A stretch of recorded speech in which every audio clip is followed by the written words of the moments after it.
안녕하세요. 사연 읽어주는 남녀입니다. 오늘도 와주셔서 감사드리며 그럼 오늘의 사연 바로 소개해드리겠습니다. 안녕하세요. 구독자 여러분. 저는 올해 42살 된 노처녀예요. 제가 들려드릴 사연은 저희 고아 세자매가 신세지고 자란 이모 이야기를 하려고 합니다. 저희 이모는 흰쌀밥에 참기름만 발라 먹어도 그게 그렇게 맛있다는 사람이에요. 먹는 게 마냥 좋은 사람들 있잖아요, 왜? 참참, 제 소개부터 잠깐 해드리고 시작하는 게 순서일 것 같네요. 요즘 세상이야 뭐 자기 능력 있다면 결혼 안 하고 혼자 사는 여자들이 사방천지 득시글거려 42살 먹도록 시집 안 간 노처녀라고 해도 별로 안 놀라실 것 같은데요. 아직도 시집 안 간 막내 동생을 제 꼴처럼 노처녀로 만들 수 없다는 결심은 하고 있는 걸로 봐서 저는 남들 다 하는 결혼 한 번은 해봐야 정상이라고 생각하는 보수적인 사람인 것 같아요. 우리 자매들은 총 셋인데요.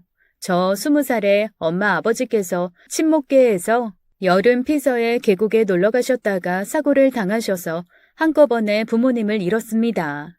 저는 당시 전문대 1년 재학 중이었는데 그래서 가장이 되었고 학교 그만두고 생활 전선에 뛰어들어야 했습니다. 당시 이모 댁도 형편이 되게 안 좋을 때라서 저 학교 다니자고 손 벌릴 수가 없었거든요. 제가 학교를 그만둔다니까 엄마의 언니인 이모도 이모부도 말리시지 않더라고요. 그래, 네 팔자가 그렇게 태어났다면 어떻게 하겠냐. 그래도 15살에 가장된 거보다 20살에 가장된 걸 다행이라고 생각해야 할란가? 미안하다. 이모부가 능력이 없어서 1년만 더 다니면 되는 대학 공부도 못 시켜줘서. 밑에 두 여동생을 이모 댁에 맡겨두고 저는 20살에 바로 동대문 옷 야시장에서 옷가게 점원으로 시작해서 지금은 한남동에서 부잣집 사모님들을 대상으로 크게 피부 마사지샵을 합니다. 논현동이나 청담동 미장원들이 재벌계나 연예인들 루머가 떠도는 곳이라면 한남동 저희 피부샵은 각 재벌계나 연예인들 가정사의 소문을 청담동으로 퍼다가주는 역할을 한다고 할 수 있습니다. 사모님들 사이에 제 별명은 자물쇠예요. 제 앞에서는 무슨 이야기를 해도 안심이라는 뜻일 겁니다. 사실 이런 장사를 하면서 자물쇠를 가장 밑바탕이 되는 자질 중 하나여야 하는 걸 저는 어릴 때부터 장사로 물리를 틔운 사람답게 온몸으로 파악하고 있습니다. 사실은 대학가에도 제 마사지샵이 2군데 더 있어요.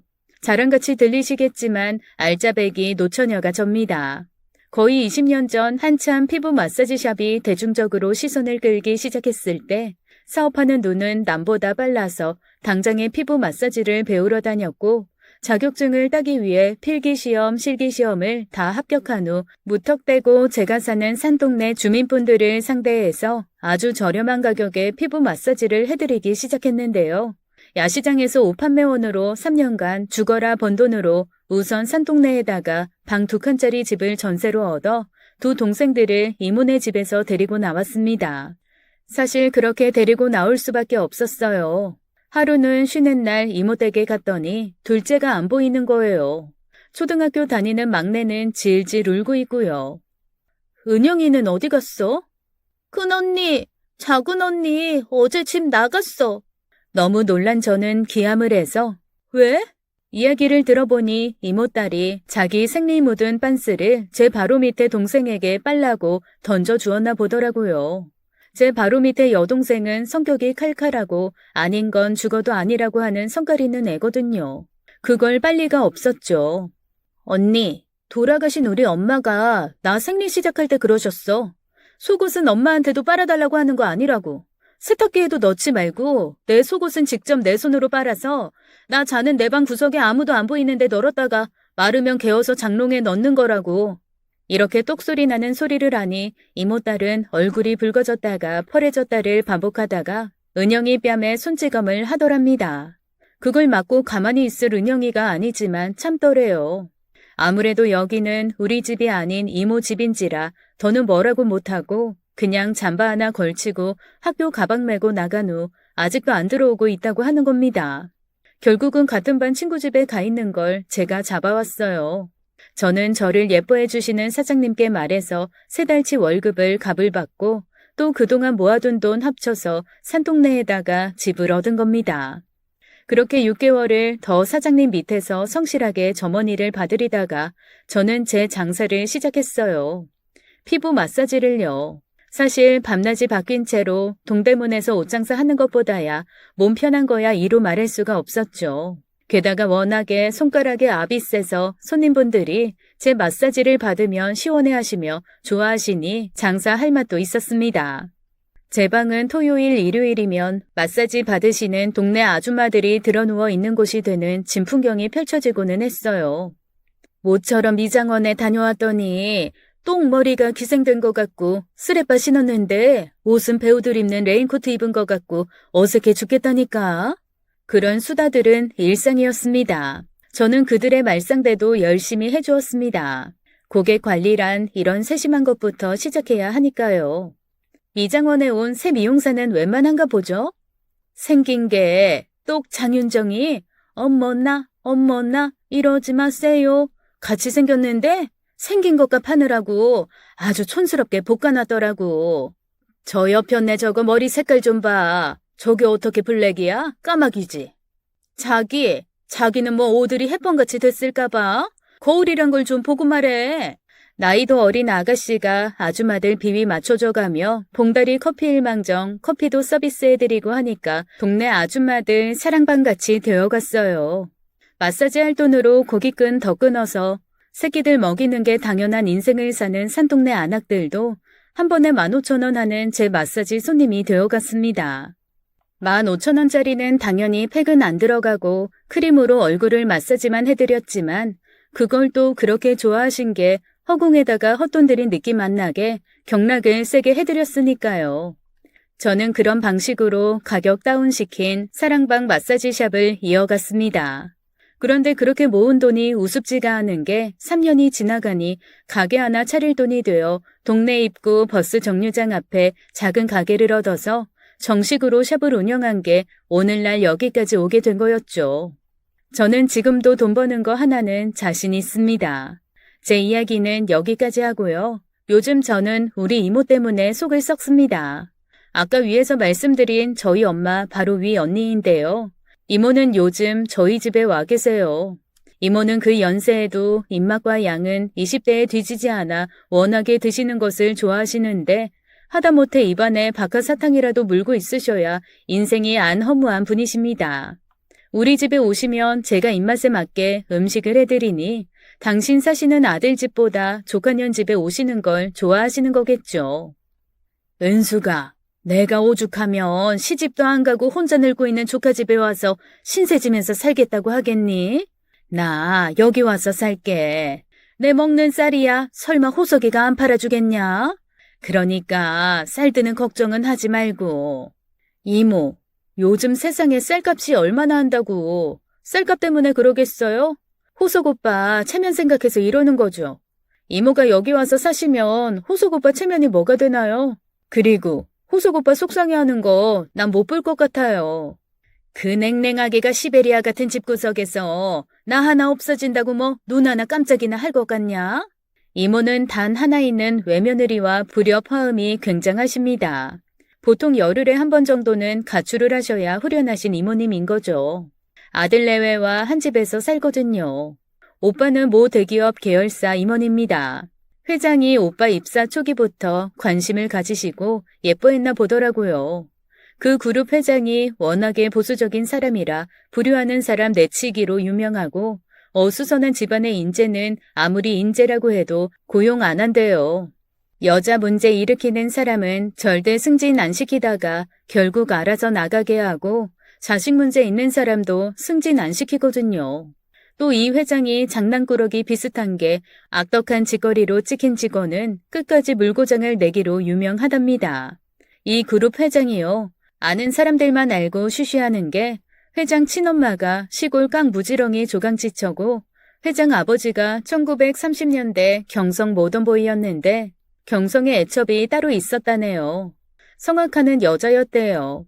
그래서 자기 엄마를 일평생 동안 아버지가 거들떠도 안 보는 거 보고 자랐으니 원한에 사무쳐가지고 바람질 하는 남자나 자기 엄마나 아버지에게 못하는 불효자는 바로바로 쳐내는 걸로 유명했답니다.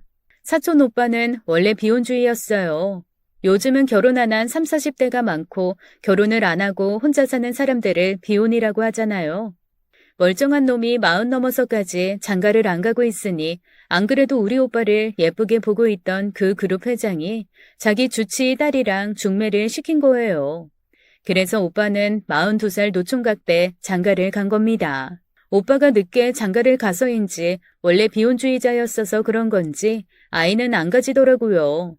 사실 올케 언니는 시어머니를 모시고 사는 전업주부치고는 외출이 굉장히 잦은 편입니다.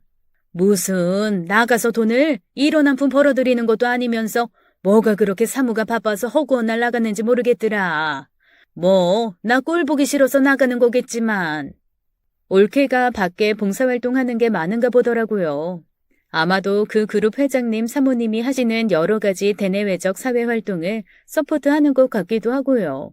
아무튼 이모네는 우리 자매들이 신세지던 당시 슈퍼가 급격하게 하락세를 걷던 때라 정말 아들, 딸 있는 거 공부를 겨우겨우 시키고 있었거든요.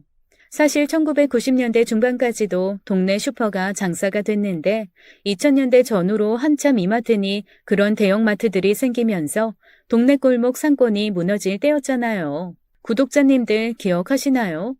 아무튼 평생을 일해서 이루어 놓은 게 겨우 동네 슈퍼였는데 그 지역에 이마트가 생기자 이모부네는 한 달 수입이 반으로 줄었고 점차적으로 밥 먹기도 힘들어지게 된 겁니다.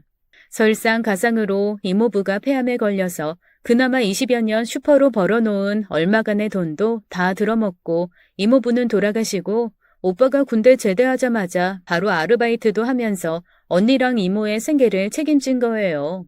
대학 졸업 후 모 그룹 입사 시험을 보고 당당히 공채 합격되어 다니게 된 거고요. 일단 입사한 후 탄탄대로를 걸으며 집안을 안정화시킨 오빠는 우리 이모의 유일한 하늘이었고 태양이었죠. 사촌 오빠는 저를 제일 예삐 여겨준 사람입니다. 철없는 자기 친여동생하고 틀리게 어린 나이에 철들어 두 여동생 책임지고 사는 저를 아마도 오빠 자신과 같은 처지로 소녀 가정으로 봐서 더욱 따스하게 대해준 걸 거예요. 20년 전에도 오빠는 그렇게 힘들게 아르바이트 하면서도 뭐든 필요한 거 다 오빠한테 이야기해.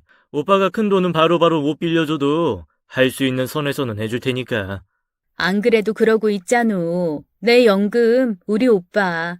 우리 경주는 언제 철이 날는지 모르겠다. 지보다 1살 어린 널 보면서 뭐 느끼는 게 없는지 지금도 명품 가방 같은 소리나 하고 앉았고. 뭘 그래. 이제 경주 언니 곧 시집 가는데 오빠는 한숨 피겠구만. 오빠는 자수성가한 저를 기특해 하는 만큼 자기 친여동생은 못마땅해서 보기만 하면 혀를 찼거든요. 사실 경주 언니가 그렇게 나쁜 사람은 아닌데 생리 묻은 팬티 빨라고 제 동생 때린 것만 봐도 인성이 조금 그렇고 또한 이기적인 게 강하고 또 잘할 때 이모부가 딸이라고 오냐오냐 해서 멋대로 구는 게 있는 사람이거든요. 자기 오빠가 혼자서 벌면 자기라도 뭐 아르바이트라도 해서 자기 용돈은 벌어 써야 하는데 그대로 앉은 자리서 자기보다 3살 많은 청년 가장 오빠한테 손 벌리며 산 사람입니다. 우리 집 막내도 대학 입학하자마자 자기 용돈 벌어 썼는데 말이죠. 지금 이모가 당신 아들 내외에게 획비치셔서 우리 집에 와 있는 것도 사실은 그 경주 언니 때문이에요. 경주 언니는 지금 부부가 같이 해외지사에 나가 있거든요. 그런데 경주 언니의 외동딸이 서울에서 오피스텔 얻어 살고 있고 오빠 회사에 공채 시험을 보게 되었는데 중간에서 다리 역할을 잘해서 합격시켜 달라는 청탁을 오빠가 거절하면서 지금 이 싸움이 된 겁니다. 목소리 크기로는 기차 화통하고 겨루어도 절대 안 지는 사람이 우리 이모하고 경주 언니인데요. 전화를 걸어온 언니는 아니, 올케 언니 친정 조카는 난짝난짝 취직도 잘 시켜주더만 왜 우리 윤서는 안 돼? 뭘 좀 알고 말을 해. 네 올케 친정 조카는 이미 면접까지 다 합격하고 나서 그냥 인사만 시켜준 거라고 몇 번이나 이야기하냐? 거짓말 하지 마. 누구는 등신이라 그런 말을 고지고대로 믿을 거라 생각하는 거야? 오빠, 우리 김서방한테 이러면 안 되지. 김서방이 예전에 오빠 골프 데리고 다니면서 윗선하고 연결시켜준 은공을 이런 식으로 갚는 거야? 이 싸움을 지켜보던 이모는 속이 편치 않으셨을 겁니다. 사실 워낙에 대단한 친정에서 시집온 며느리라 조금 약호가 죽어 지내시던 이모였지만 경주 언니의 외향적인 성격은 분명 이모의 내림이거든요. 며느리에게 100마디 불만이 쌓이면 1000마디로 부풀려 하고 싶은 이모의 성품. 그걸 못하시며 사시는 게 우선은 첫째로 당신 아들 체면 봐서입니다. 사촌 오빠가 사는 빌라 거기가요. 논현동에서도 손안에 드는 고급 빌라거든요. 재벌 총수 연예인 등이 많이 사는 그 빌라는 회장님이 결혼 선물로 해주신 거라더군요. 그러니 그 점잖은 사람들이 모여 사는 빌라에서 아래 위층 누구 집인지 뻔한데 큰 소리 내면 당신 아들 체면 깎이는 짓이니 늘 조심하며 사시는 거예요. 나는 좌우당강 그 빌라에서 가장 못 견디겠는 게 숨통이 막혀서 못 살겠어. 밤중에 하도 깝깝해서 자연바람 좀 쐬고 싶어서 창을 열면 금방 세스코인가 뭔가 경보가 울려 경기 일으킬 것 같고 사람이 감옥에 갇힌 것 같아서 살 수가 있나. 나는 여기 니네 집에만 오면 살 것 같아. 우리 집은 개인주택입니다. 은평구 역촌동에는 아직도 개인주택이 많이 남아있거든요.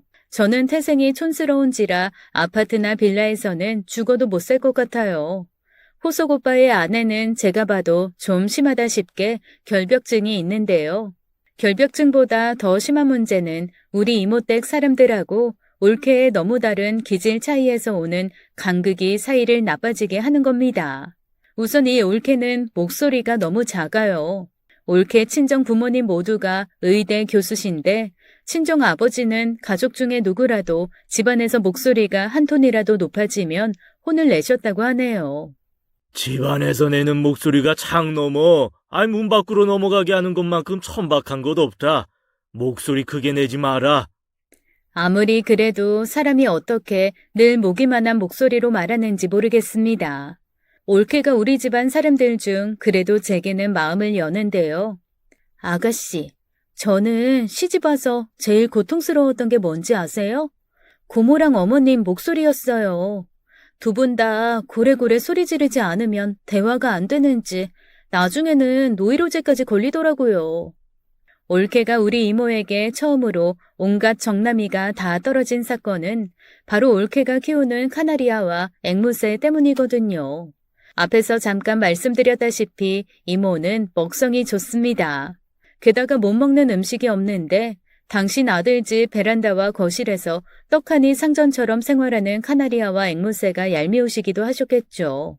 그러나 속마음은 딴 곳에 있기도 하셨을 겁니다. 앵무새가 걸터앉은 횃대를 어루만지시며 하신 말씀이 거참 아궁이에다가 바싹 잘 마른 나뭇가지들 잔뜩 불쏘시개로 넣고 포 꼬아서 조선된장에 발라먹으면 참 약되겠다 라고 하신 거예요.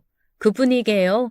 그 예쁜 앵무새의 깃털을 쓰담쓰담 하시면서 고놈 참 맛있겠다 하시면서 침을 꿀꺽 삼키신 겁니다. 이모 어릴 때 참새구이 많이 드셨다고 하더라고요. 참새구이가 그렇게 맛있다면서요? 오죽하면 1960년대 초 포장마차에서는 참새구이가 술안주감으로 나왔다고 하던데 진짜인지는 모르겠습니다. 어쨌든 올케는 사회적인 활동을 여러 개 하고 있었는데 그 중에서도 생명 있는 짐승들을 식용 못하게 하는 단체에서 제일 열렬하게 활동을 했거든요. 그러니 올케가 저희 이모를 바라보는 시선이 어땠겠나요? 그날로 당장에 그 카나리아와 앵무새를 친정으로 보냈고 집안에서 어떤 동물이건 동물들을 안 키운 겁니다. 올케는 이때부터 마음의 벽을 닫은 것 같아요. 어쨌든 그게 계기가 되어서 올케는 이모하고는 대체로 약간 거리를 두고 하나부터 10까지 이모는 올케와 맞는 게 없었습니다. 올케는 집에서도 옷을 단정히 입고 있는 사람인데요. 또 우리 이모는 갑갑한 건 질색인 사람이라 집에서나마 편하게 입고 지내자는 주의입니다. 여름철에는 내리다지 나시인 치마를 입고 계시면 어머님, 여자들만 있는 것도 아니고 아범도 있는데 팔을 다 내놓으시고 이렇게 잔소리를 한다고 합니다.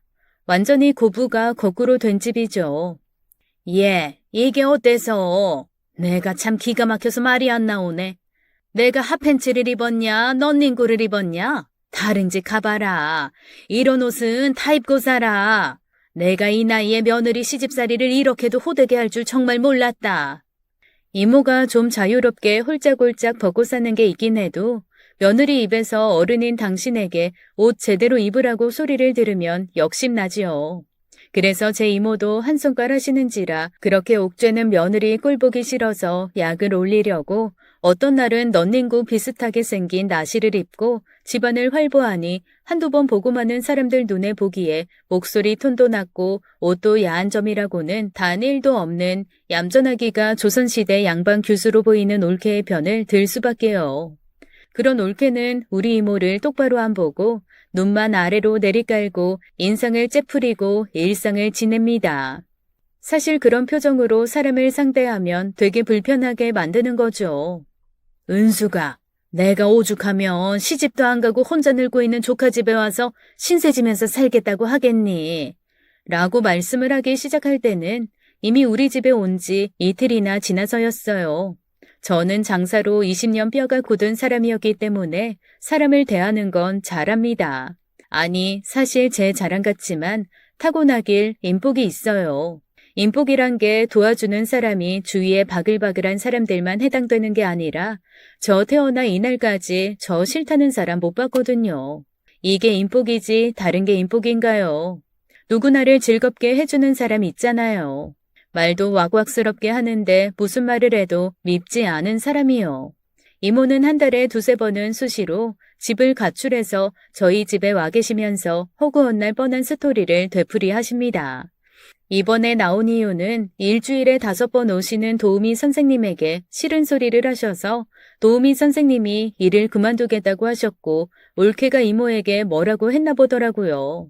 사실 우리 이모 연세의 어르신들은 한참 새마을 운동이다 뭐다 하면서 경제 이룩하던 시대를 지나오셔서 물건 아깝고 절약하는 게 몸에 배인 분들이시잖아요. 그런 어른 눈에는 뭐든지 다 낭비하는 것 같고 쓸데없는데 돈 쓰는 것 같고 도우미 선생님이 자기 살림 아니라고 함부로 마구 사용하고 베란다에 달린 수도에서 손으로 몇 번 싹싹 문대면 되는 걸 그거 손빨래 하기 싫다고 걸레 하나를 세탁기에 돌리는 거 보고 한 소리 하셨나 보더라고요. 그래서 그 잔소리 했다고 아줌마가 안 나오신다고 해서 올케가 이모에게 뭐라고 하셨고 이모는 화가 나서 집을 나오신 겁니다. 그 이야기를 듣고는 제가 이모가 그걸 왜 참견해요. 그 아줌마가 티셔츠 한 장 손빨래하기 싫어서 세탁기 돌리든 말든 그 집이 그거 그렇게 했다고 망하는 집도 아니고 글쎄 일절 참견하지 마시라고요. 이모 골치만 아프고 또 아줌마 기분 나쁘고 올케 신경 쓰고 나는 도대체 팔모로 놓고 생각해봐도 이해가 안 돼. 그걸 왜 속을 끓이실까? 제가 또 그 소리 했다고 이건 어디 한 군데 마음 놓고 가서 마음 내키는 대로 하소연할 데가 없다고 하시면서 눈물바람을 하시는 거예요.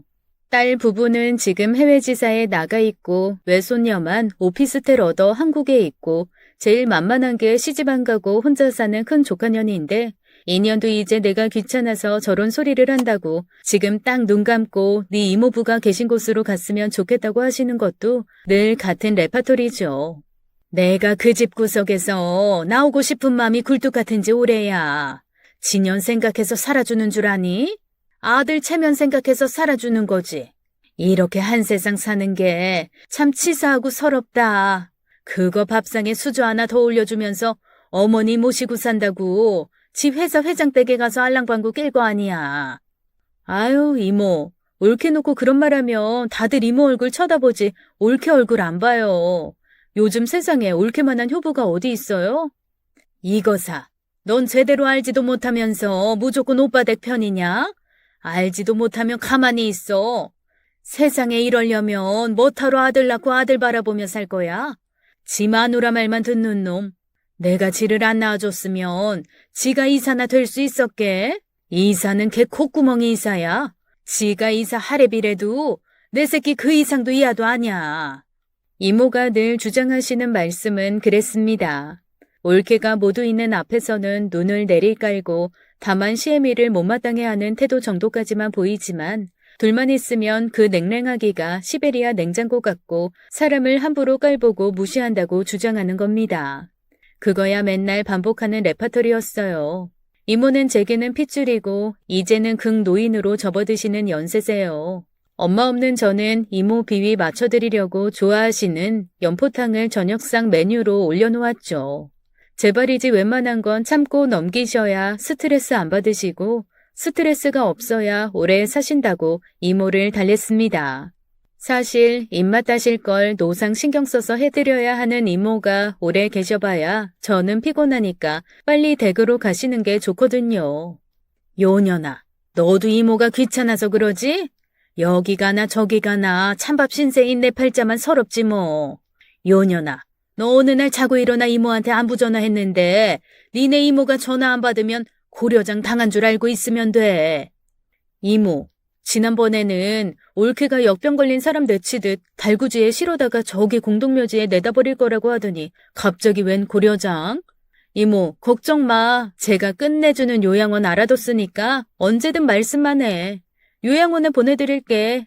좋잖아요. 며느리랑 아들요 거기 가서 요양원 동기들한테 실컷 하시고. 매라고? 요년이 이모를 놀려? 이모가 뭐라 하든 오빠는 부모를 부모로 여길 줄 아는 사람이라 사흘째 되는 날 어머니를 모시러 왔습니다. 이모가 삐치셔서 집을 나오시면 오빠나 올케가 돌아가면서 우리 집으로 와서 어머니를 모셔가는 반복되는 행사인 거죠. 우리는 모두 그때까지 이모의 한가닥 하시는 성격만 염두에 두고 이모 말씀대로 이모 말을 귀등으로 듣고 살았거든요. 보통 그렇게 오빠나 올케 따라 집에 들어가시면 한 열흘은 조용하게 사십니다. 그런데요, 이모가 돌아가시고 며칠 후 점심 무렵에 한참 장사하고 있는데 결혼해서 잘 살고 있는 제 바로 밑동생이 전화가 왔어요. 제 바로 밑에 여동생은 생리 팬티 빨래를 거절할 만큼 정말 당차고 똑부러진 성격대로 공부도 잘해서 서울대 의대를 들어갔고 지금은 대학병원 가정의학과 임상교수를 하고 있습니다. 아마 이대로 가면 가정의학과 과장 자리까지 갈 거고 어쨌든 제가 고생해서 두 동생들 뒷바라지 한 보람을 제대로 받고 있죠. 저의 프라이드는 제 둘째 동생입니다. 이 동생이 위에서 적은 걸 보면 사촌 언니나 이모네랑 사이가 좋을 리가 없잖아요. 그런데 이모네랑 안 엮일 수 없는 게 지금 현재 다니는 병원 원장이 올케의 친정집이라서 좋으나 싫으나 무슨 행사 때마다 얼굴을 봐야 한다고 하네요. 그걸 죽도록 싫어하는 동생이 전화가 온 거예요. 언니, 이모 말이야. 언니가 자주 들여다봐야겠어. 이모 성깔만 생각하고 넘길 일이 아닌 것 같아. 라고 하는 거예요. 왜 그래? 뭐 들은 거라도 있어? 라고 물었더니 다름이 아니라 병원장님 댁 할머님 주치의까지 겸하고 있던 제 동생이 토요일에 이 집 할머니 감기를 받으리러 갔다네요. 비타민 주사가 오래 걸리기에 커피나 한 잔 더 부탁하려고 주방으로 가다가 그 댁 사모님과 도우미 선생님이 나누는 뜻밖의 대화를 들은 겁니다. 그래서 아줌마 친구는 그 할머니한테 사과는 제대로 받았답니까? 그럼요. 이사님 사모님이 시어머님을 아주 쥐잡듯 잡더랍니다. 당장 사과하라고요. 그 할머니는 도대체 아무리 사돈이지만 내가 다 창피해 죽겠어. 아니, 도우미 선생님한테 사과할 짓을 실수를 왜 하고 사과하란다고 체면 없이 사과하고. 아이고 망신스러워. 이야기인즉슨 우리 이모님이 댁으로 돌아가신 후 걸레 하나를 세탁기에 바르다고 뭐라고 한 걸 도우미 선생님께 사과를 했답니다. 며느리가 시키는 대로 며느리 앞에서요. 왜 사과를 했느냐고요? 이렇게 일 잘하는 사람 만나기 쉽지 않고 새로운 도우미님 들어오면 처음부터 다시 우리 집에 맞춰 일을 시키려면 몇 달이 걸리니 사과를 하라고 며느리가 시켰답니다. 도우미님이 일을 관두시면 새로운 도우미를 소개해 주는 건 늘 친정에서 30년 일한 도우미님이시니 친정에서 모든 일을 다 알고 계시는 거죠. 그나저나 제가 듣기에 기가 막힌 건 우선 첫째로 알고 보니 이모가 집에서 그런 대접을 받고 있다는 것이었어요. 어른이신데도요. 사실 우리는 모두 다가 이모가 성격이 보통은 넘어서 이모에게 80%는 문제가 있다고 생각했거든요. 그리고 또 웃기지도 않았던 건 담 너머로 큰 소리 나는 걸 극도로 꺼려한다는 집안이 도우미 선생님과 얼굴 맞대고 사돈 집안 염탐이나 하고 도우미님과 마주 앉아 사돈 욕을 하고 있고 참으로 품격 있는 집안 대한민국에서 다 죽었다 싶었습니다. 저는 아무래도 이모가 걱정이 되더군요. 진짜 제 마음속을 적자면 저는 이모를 우리 엄마 언니라 핏줄이라 할 수 없이 여태 보고 산 거지 안 보고 싶은 마음이 더 큰 사람이거든요. 우리 세 자매 합치고 한 방에 다 같이 누워 잤던 첫날 애들이 말한 게 안 잊혀져서요. 언니, 사람 제일 서러운 게 뭔 줄 알아? 먹는 거 가지고 차별받을 때야. 호석 오빠랑 경주 언니 국에는 고기가 잔뜩 들어가고 우리 둘 국에는 흥건한 국물만 있었어. 언니, 은하가 7살 때 신정 다음 날이었어. 은하한테 식혜를 못 마시게 하는 거야. 이불에 오줌 싼다고. 그런데 은하가 몰래 마셨나 보더라고. 다음 날 아침에 내가 늦게 일어났는데 그 추운데 은하가 목욕탕에서 내복 벗겨진 채 울고 있는 거야. 오줌 쌌는데 씻겨야 하는데 우선 씻기지는 않고 오줌이 묻은 다리인 채로 애를 세워두고 있더라고. 그때가 엄청 추운 날이었거든. 추운데. 제 두 동생들이 이모 집에서 친절한 대접을 받고 살지 않는다는 건 눈치로는 알고 있었지만 이 정도일 줄은 몰랐던 저는 이불에 누워 천정을 바라보며 울었던 기억이 새롭습니다. 제 동생들이 속이 깊어서 언니 속상할까봐 그때그때 이야기 안 하고 드디어 우리끼리 살게 되니 그제서야 하늘 풀듯 이야기를 하는데 내 다시는 무슨 일이 있어도 너희들을 이모에게 맡기지는 않으리라 다짐을 하게 된 겁니다. 가정 형편이 좋아 잘 살면 조카들을 강아지 대하듯 하며 잘해줄 수도 있지만 내남 할 거 없이 찢어지게 가난하면 야박해지는 게 사람 마음인 거는 알지만 막상 제 동생들이 그런 대우를 받았다고 생각하니 피가 끓었죠. 그러나 그런 일을 가지고 20년이 넘게 가슴에 꽁하면서 제 엄마의 언니에게 함부로 할 수가 없는 게 제 성격입니다. 어쨌든 미우나 고우나 가장 힘들 때 제 동생들을 돌봐주기도 하셨으니까요. 그래서 저는 그날 퇴근을 오후에 했습니다. 연락을 했더니 이모가 혼자 있으니 오라고 하더군요. 모레 집에 손님들을 초대해서 장을 보러 도우미 데리고 올케는 수산시장을 갔다는 겁니다. 갔더니 글쎄 이모가 목욕탕 청소를 하고 계신 거예요. 아니 목욕탕 청소 부탁하려고 도우미님을 고용하는 건데 이모가 그걸 왜 하시냐고 했더니 예, 저 살림해주러 오는 여편네가 나 미끄러져 죽으라고 바닥을 흥건하게 물바닥을 해놓는지 어쩐지 도대체가 마음에 안 들어서 또 한마디 했더니 네 올케가 앞으로는 내 화장실은 나보고 하라고 하더라고. 그래서 하고 있는 거야. 라고 하시더군요. 도우미님께 사과를 하게 시켰다는 말도 이미 들은 터라 저는 이 올케를 여태까지와 같이 그냥 우리 이모랑 안 맞는 사람 정도로만 생각할 수가 없었습니다. 1시간 정도 기다렸는데 올케가 들어오더군요. 도우미 아줌마는 어딜 가고 장 본 것도 오간데 없이 올케만 들어오는 거예요. 아니 같이 간 도우미 선생님은 어디 갔냐고 했더니 장 볼 게 더 있어서 자기부터 왔다는데 무슨 찜질방에서 놀다 온 거 밖으로는 안 보였습니다. 머리도 젖었고 샤워한 듯한 냄새가 났거든요. 어쨌든 저도 사람 상대하는 거에 이골이 난 사람이라 뭐든 만만하지가 않거든요. 우선은 도우미님이나 이모 앞에서 따지면 넷이서 다 곤란할까봐 올케에게 집에 데려다 달라고 부탁했습니다. 집에 들어와 차 한잔하고 가라고 하고는 따졌어요.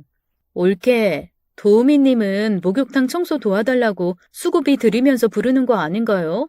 그리고 바닥에 물 안 고이게 하는 건 기본 배려라고요. 극노인 모시는 집에 와서 그런 것도 할 줄 모르는 도우미님은 프로가 아니죠. 솔직히 친여동생도 아니면서 끼어들기가 애매했지만 이야기 안 할 수가 없었어요. 올케가 하는 말은 그랬습니다. 도우미님께 잔소리한 사건으로 집을 나가셨다가 들어오신 지 이틀도 안 되어 또 참견을 하시니 그 버릇 고치고자 그냥 지나가는 말로 한 걸 어머님이 욕심나서 아가씨 올 때 맞추어 하신 행동이라고 하는 겁니다. 이번에 집에 돌아오셔서 하신 행동들에 올케 자신은 쓰러질 지경이라는 거예요. 아가씨는 잘 모르셔서 하시는 말씀이세요. 어머님이 얼마나 사람 골리기 선수인 줄 아세요? 욕심나시면 제가 싫어하는 짓만 골고루 하신다고요. 후루룩거리며 국수 면치기 하시는 건 기본이고 식사 도중에 트름을 크게 하시는 것도 그렇고 아침 식탁에서도 게장을 손으로 집어서 쪽쪽 빨고 양념 묻은 양쪽 손가락들을 구석구석 어찌나 쪽쪽 빨아대던지 비위가 상해서 죽을 뻔했다고 하더라고요. 아마도 이모는 그렇게 올케를 골리며 사셨겠죠. 저도 동생들 맡기면서 동생들에게 들은 이모의 면면을 아는 게 있으니 더 말을 길게도 할 수 없었습니다. 이틀 후는 제가 쉬는 날이라 집에서 쉬는데 사촌 오빠가 전화가 오는 거예요. 너희 집 가신다고 나가셨다고 하니 잘 모시고 있으라면서 이따 저녁 늦게 모시러 오겠다고 하더라고요. 알았다고 끊고 기다리는데 이 노인네가 영 오셔야 말이죠. 대문 밖에 나와 서성이는데도 안 오셔서 골목이 좁아서 택시기사님이 안 들어온다고 하나 걱정이 되어서 동네 입구까지 나갔더니 동네 공원 벤치에 노인네가 앉아 계시면서 멍하니 먼 산을 보고 계신 거예요. 아무리 안 좋은 기억이 있는 이모라도 핏줄은 핏줄인 게 20년 동안 살아오면 그거는 가슴 밑바닥으로 가라앉았는지 갑자기 명치 끝이 뜨거워지면서 저 노인네가 저기서 왜 저러고 계신가 싶은 거예요. 짜증도 나고요. 집 없는 노인네처럼 그러고 있는 게 청승맞잖아요. 다가가서 화를 냈습니다. 노인네, 내가 못 살아. 여기서 왜 이러고 계세요? 오셨으면 빨리 들어오시지 않고. 어떻게 알고 나왔어? 사방천지 휘둘러 봐도 내가 어디 갈 데가 없는 것 같고 오늘따라 먼저 간 네 이모부 생각이 왜 이렇게 나는지 모르겠다. 라고 하시면서 눈물을 훔쳐내시는 겁니다. 바람도 선선하게 불고 사방 꽉꽉 막힌 집에서 에어컨 바람만 쐬다가 이런 바람 맞으니 너무 좋다며 안 들어오려고 하시는 걸 억지로 일으켜서 모시고 들어와 식사를 차려드렸습니다. 그렇게 먹성 좋던 노인네가 잘 드시지도 않고 몇 수저 드시다 말고 들어 누우시더니 아무 말씀도 안 하시더라고요. 해서 제가 겨우 말을 시킨다는 게 이모, 택시 타고 오셨어요? 택시비 아까워서 어떻게 택시 타고 오셨대? 이? 이모. 아양을 부렸습니다. 아냐, 아까 집에서 나와서 어딜 갈까 하고 빌라 앞 의자에 앉아있는데 어떤 귀티나는 노인네가 여기서 왜 이러고 계시냐고 묻더니 차 정류장까지 머니까 갈 데 있으시면 데려다 주겠다고 해서 그거 타고 왔다. 노인네 차 되게 크대. 운전사도 있고. 그 말씀만 하시고 다시 침묵 속으로 빠져드셨습니다.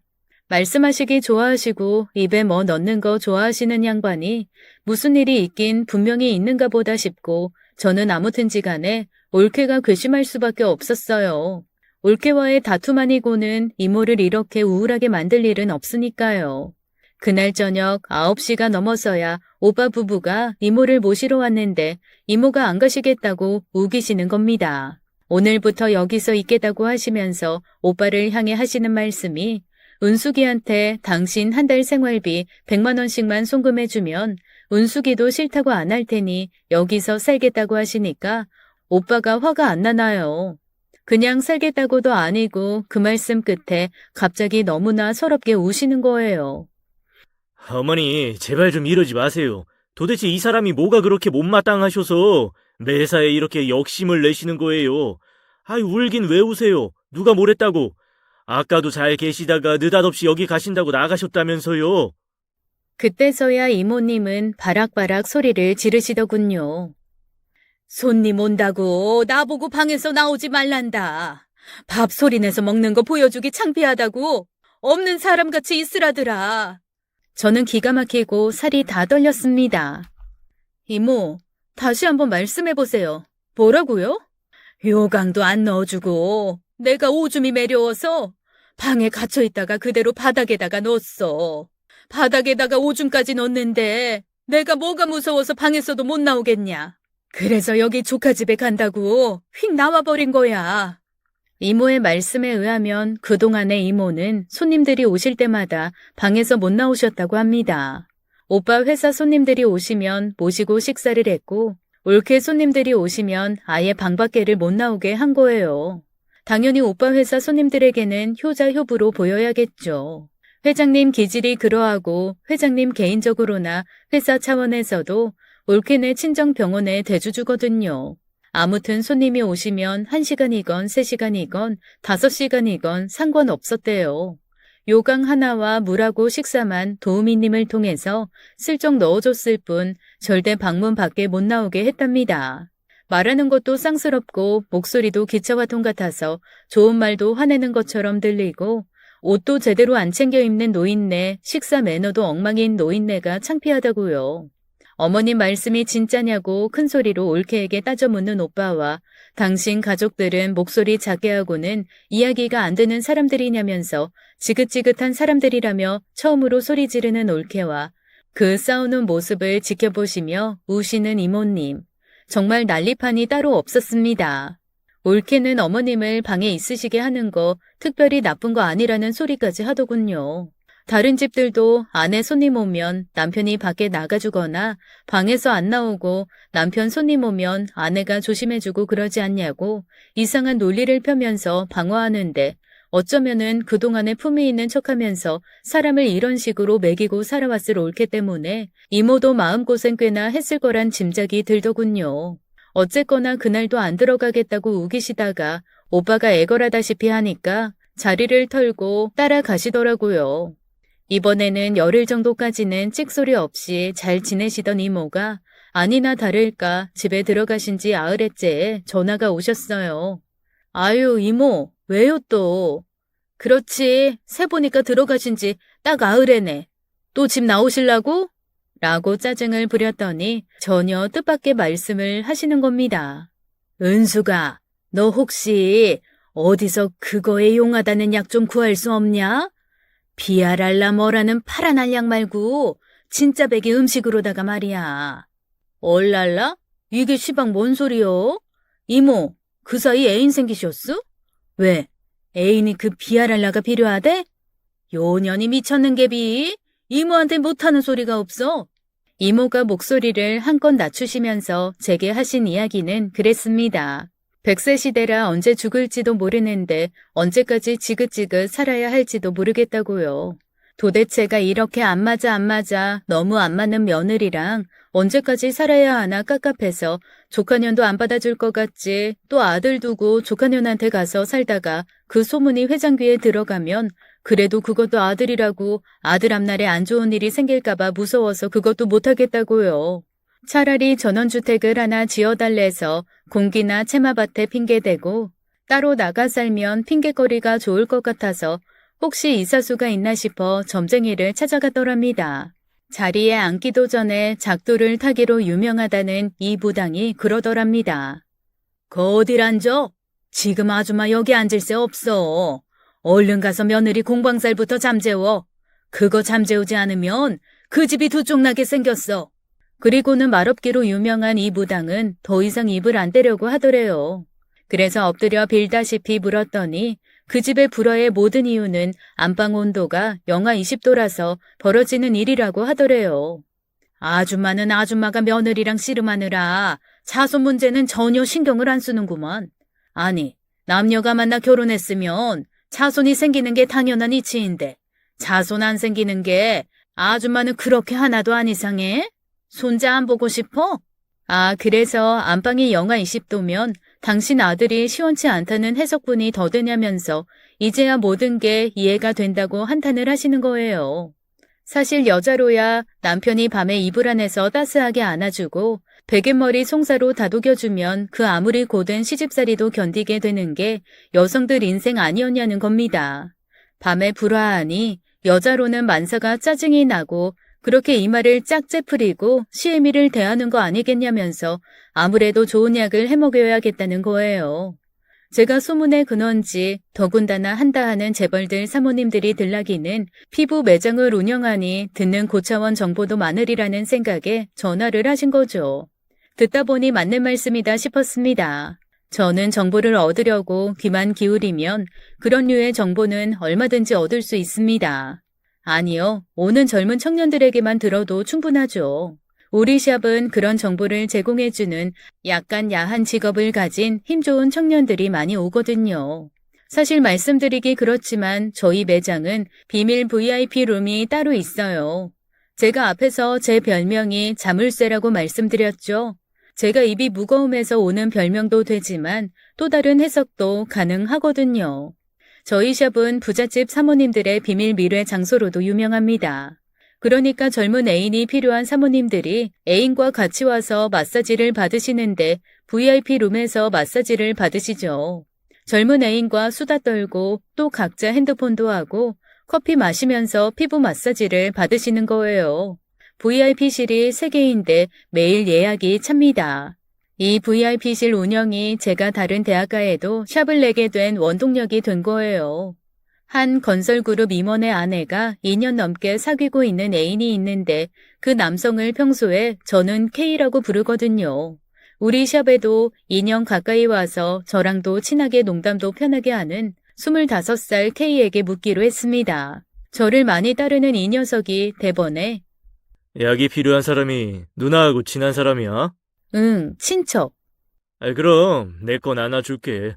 이거 국내에서는 나만 먹을걸? 아니다. 우리 애인 남편도 먹는구나. 내가 얼마 전에 나눠줬거든. 아니, 애인이 또 있어? 몇 개월 된 애인 있어. 지금 큰 누나는 갈수록 돈을 안 줘서 작은 누나는 돈을 잘 써.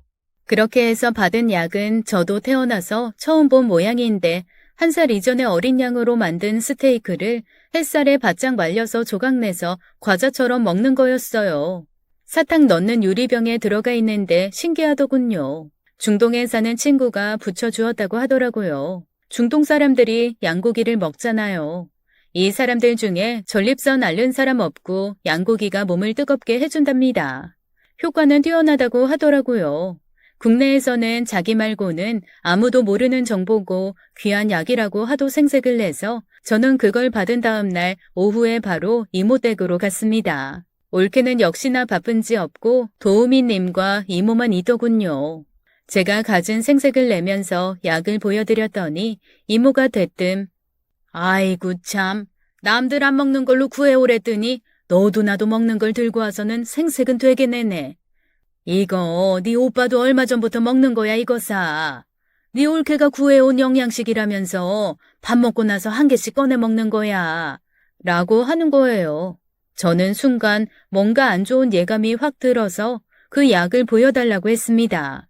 이모께서 하루하루 눈에 띄게 구부러져가는 허리 모습을 하고 주방 차단스로 가더니 똑같은 유리병에 든 고기약을 보여주더군요. 그날 얼른 다시 가게로 와서 K에게 좀 만나자고 했습니다.